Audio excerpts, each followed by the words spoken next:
BTech courses కొద్దాం. BTech courses అంటే ఇప్పుడు నేను చెప్పినవే, బట్ కామన్ బీటెక్ కోర్సెస్ అనేవి కొన్ని ఉన్నాయి.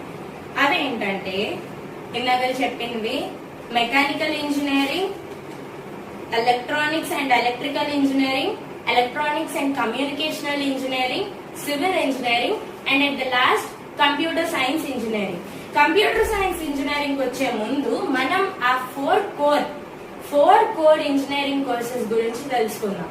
ఆ 4 core engineering courses mechanical engineering first the.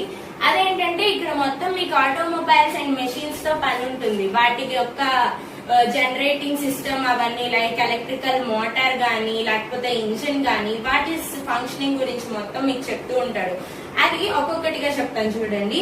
Field of automobile operations field. Next manufacturing industries and biochemical companies లో మిమ్మల్ని తీసుకుంటాడు. దీంట్లో మీకు ఉండే పని ఏంటంటే research, testing, installation, manufacture and maintenance of machines and technologies. ఈ మెషిన్స్ అండ్ టెక్నాలజీస్ మీద మీకు మొత్తం రీసెర్చ్ చేయాలి, టెస్టింగ్ చేయాలి, ఇన్స్టాలేషన్ కి కొంతమంది ఉంటారు, మ్యానుఫ్యాక్చరింగ్ కి కొంతమంది ఉంటారు అండ్ మెయింటెనెన్స్ కి కొంతమంది ఉంటారు. సో మీకు ఆటోమొబైల్స్ లో ఏమైనా కావాలంటే ఆటోమొబైల్ ఇంజనీరింగ్ కాకుండా మెకానికల్ ఇంజనీరింగ్ అనేది ఇక్కడ కామన్ కోర్స్.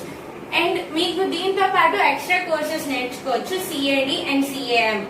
అవి ఏం చేస్తాయంటే ఇంకా ఈ మెకానికల్ ఇంజనీరింగ్ లో ఈ కోర్సెస్ ఏవైతే అంటే ఈ 2 కోర్సెస్ ఏవైతే ఉన్నాయో సైడ్ స్కిల్స్ ఏవైతే మీరు ప్రొసెస్ చేసుకుంటారో వాటిని మీకు ఇంకా బాగా బూస్టప్ చేస్తాయి, బ్రషప్ చేసేస్తాయి అన్నమాట. మొత్తం మీకు ఈ కోర్సెస్ నేర్చుకోవడం వల్ల మల్టిపుల్ ఆపర్చునిటీస్ వరల్డ్ వైడ్ వస్తాయి.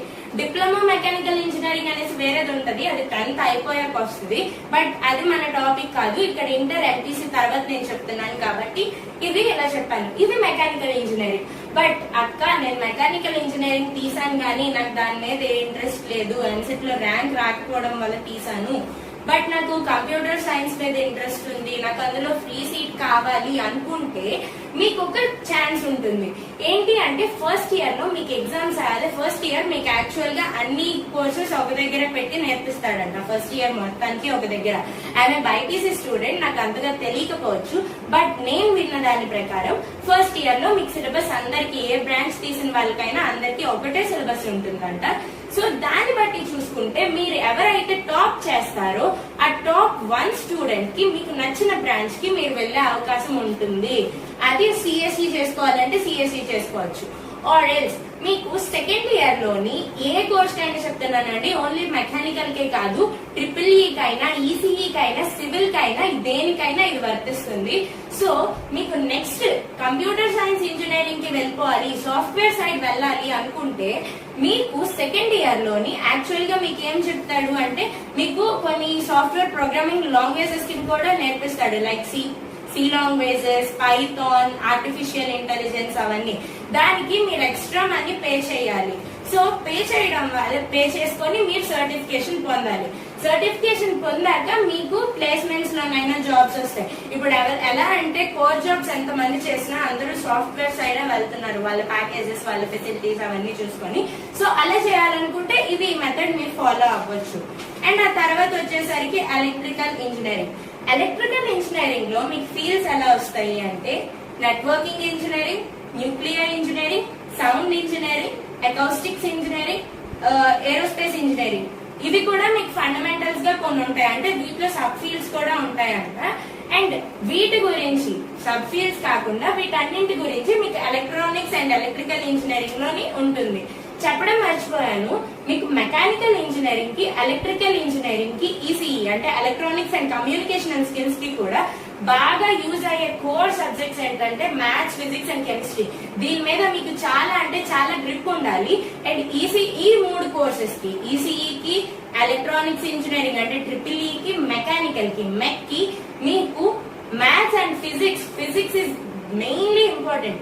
మెకానికల్ లో మనం ఆల్రెడీ చదివే ఉంటాము, ఎలక్ట్రిక్ మోటార్ జనరేటింగ్ సిస్టమ్ గురించి, యాక్టివేషన్ గురించి, వాటి గురించి మనకు 10th లో ఇస్తాడు.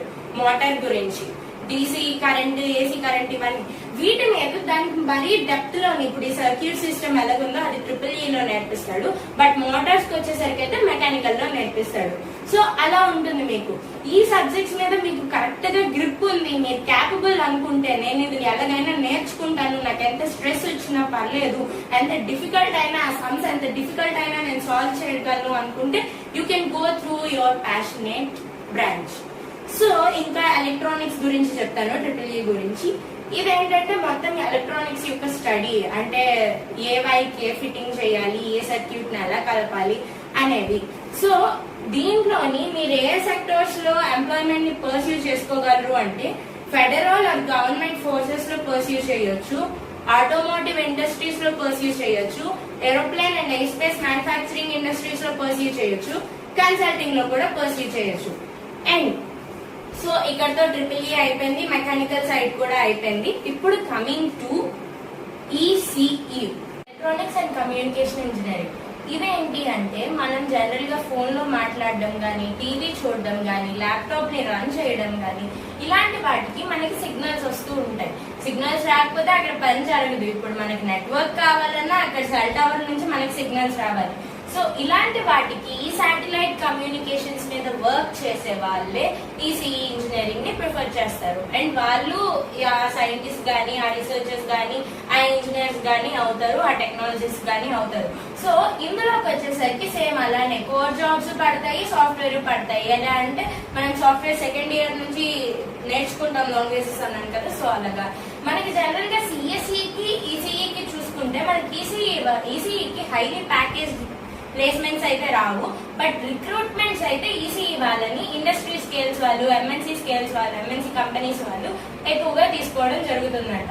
ఎందుకు అనేసి అంటే మనకి ఇక్కడ జనరల్ గా మనకి కోర్ సెక్టర్ అంటే హార్డ్వేర్ మీద గ్రిప్ ఉంటుంది ECE వాళ్ళకి, అండ్ సాఫ్ట్వేర్ మీద మనకి నేర్పిస్తాడు. సో అలాంటి వాళ్ళకి ఇలా రిక్రూషన్స్ అనేవి ECE లో ఎక్కువ ఉంటాయి. సిగ్నల్స్ మీద రన్ చేయడము తెలుస్తుంది. వాడు ఇండస్ట్రియల్ స్కేల్ లోనైనా వెళ్ళొచ్చు, మ్యానుఫ్యాక్చరింగ్ కంపెనీస్ లో లైక్ ఫోన్స్, ఆటోమొబైల్స్ అలాంటివైనా, like phones, laptops and so on. But చూసుకుంటే ECE కి CSE కి పోల్చుకుంటే ECE కి రిక్రూట్మెంట్స్ ఎక్కువ ఉంటాయి అని చెప్తారు. So this is electrical and communications engineering. And ఆ తర్వాత వచ్చేసరికి BTech civil engineering. Civil engineering ఏంటంటే అది concept of design, construction and maintaining infrastructure projects and systems. ఇది యాక్చువల్ గా దేని గురించి అనేసి అంటే మనకి ఇప్పుడు బిల్డింగ్స్ గానీ, బ్రిడ్జెస్ గానీ, లేకపోతే ఫ్లైఓవర్స్ గానీ అవన్నీ కట్టే వాళ్ళు సివిల్ ఇంజనీర్స్ అవుతారు. అండ్ దీంట్లోని మనకి యాంపుల్ ఆఫ్ సివిల్ ఇంజనీరింగ్ లో ఫ్రెషర్స్ కి ఈ జాబ్స్ కూడా ఇవ్వడం జరుగుతుంది. ఎలా అంటే ట్రాన్స్పోర్టేషన్ లైక్ ఫ్లైఓవర్స్ ఆ వాటికైనా ఇస్తారు, లేకపోతే ఆయిల్ అండ్ ఎనర్జీ దగ్గర కొన్ని కన్స్ట్రక్షన్స్ ఇస్తారు, పవర్ ఫిర్మ్స్ ఇస్తారు, రియల్ ఎస్టేట్ అండ్ కన్సల్టింగ్ దగ్గర ఇస్తారు. వీళ్ళు ఎవరైతే సివిల్ ఇంజనీర్స్ రిటైర్ అయిపోతారో వాళ్ళ తర్వాత మీరు రియల్ ఎస్టేట్ కంపెనీ పెట్టుకునైనా వెళ్ళొచ్చు. ఎందుకంటే ఏ ఇంజనీర్ కైనా 56 వరకే తన జాబ్ ఉంటుంది. ఆ తర్వాత రిటైర్మెంట్ వచ్చాక అతనికి సేవింగ్స్ తప్ప లేకపోతే వేరే ఏదైనా చెయ్యాలి. సో దాని తర్వాత మీరు ఏ ఇంజనీరింగ్ కోర్స్ చేసినా మీరు MS గానీ, MBA గానీ, MTech గానీ చేసుకోవడం బెటర్. ఆ కోర్స్ కి గేట్ ఎగ్జామ్ ఉంటుంది, ఆ గేట్ ఎగ్జామ్ రాయాలి. MTech అయితే 3 years వరకు మీకు వ్యాలిడిటీ ఉంటుంది. MBA ఎప్పుడైనా చేయొచ్చు, అది మార్కెటింగ్ అండ్ బిజినెస్ సైడ్, ఇప్పుడు రియల్ ఎస్టేట్ అన్నాను కదా దాంట్లోనే యూజ్ అవుతుంది. MS కి వచ్చేసరికి అది కంప్యూటర్ సైన్స్ కి వస్తుంది. సో అదనమాట ఈ సివిల్ ఇంజనీరింగ్ లో. ఇంకా డిప్లొమా మీరు కానీ 10th అయిపోయాక చేసుకుంటే, లేకపోతే సివిల్ ఇంజనీరింగ్ లో కొన్ని యూనివర్సిటీస్ లో చదివాక మీకు ఎలాంటివి ఇస్తారంటే geo technical and urban planning engineering అనే ఇస్తారు. ఎలా అంటే సిటీస్ బిల్డ్ చేయడం, లైక్ హైవేస్ గానీ, ఇంకేమై అంటే ఇంకా అక్కడ వర్క్స్ గానీ చేస్తారు. అండ్ పబ్లిక్ హెల్త్ డిపార్ట్మెంట్ లో కూడా మీకు ఇది ఉంటుంది. ఎన్విరాన్మెంటల్ సెక్టర్ లో కూడా మీకు జాబ్స్ ఇచ్చే ఛాన్స్ ఉంది, మీరు మేనేజర్ అయినా అవ్వచ్చు. ఇది వచ్చేసరికి civil engineering. And coming to CSE course గురించి, ఆ కంప్యూటర్ సైన్స్ మొత్తం చాలా పెద్ద ప్రాసెస్. నాకు ఇప్పుడు డ్యూరేషన్ సరిపోదు కాబట్టి it's to be continued in the second part. మీకు CSE కావాలి అనుకుంటే బీటెక్ కోర్సులో ఆ వీడియో కూడా చూడండి, ఈ వీడియో కూడా చూడండి. And finally, if you like my content, please like, share and subscribe to my channel and don't forget to press the bell icon. And మీకు పార్ట్ 2 కావాలంటే దాన్ని చూడండి. సాఫ్ట్వేర్ జాబ్స్ అండ్ ప్లస్ ఇది సరిపోతాయి. నాకు డ్యూరేషన్ సరిపోకపోవడం వల్ల అది చెప్పడం జరిగింది అన్నాను. అండ్ నా లాస్ట్ కుకీస్ టిప్ వచ్చేసరికి మీరు చూస్ చేసుకోవడం మంచి ఐఐటిని అండ్ ఎన్ఐటిని యూనివర్సిటీస్ ని కానీ చూస్ చేసుకోవాలి. ఐఐటీస్ కి అయితే నేను రీసెర్చ్ చేసి పెట్టడం జరిగింది. ఆ ఐఐటీస్ ఏంటో ఇప్పుడు నేను మీకు చెప్పడం జరుగుతుంది. So those IITs are IIT Bombay, IIT Delhi and the number 1 IIT Madras, IIT Kharagpur and IIT Palghar. And NITs కి వచ్చేసరికి నేషనల్ ఇన్స్టిట్యూట్ ఆఫ్ టెక్నాలజీలోని తిరుచిరపల్లి అనేది టాప్. నెక్స్ట్ వరంగల్ అన్నది కూడా ఎవరికైనా గుర్తొస్తుంది, NIT Warangal and so on. So అలాంటివి మీరు చెక్ చేసుకొని కరెక్ట్ ఎన్ఐటి అండ్ ఐఐటిలో మీరు జాయిన్ అవ్వాల్సి ఉంటుంది. అప్పుడే మీ ఫ్యూచర్ లోని మీకు సేవింగ్స్ కి అండ్ శాలరీ ప్యాకేజెస్ కి కరెక్ట్ గా ఉంటుంది. సిలబస్ కూడా అలాగే రన్ అవుతూ ఉంటుంది. మీకు రూరల్ డెవలప్మెంట్ సైట్స్ కానీ అవి కూడా సేమ్ అదే విధంగా నేర్పిస్తారు.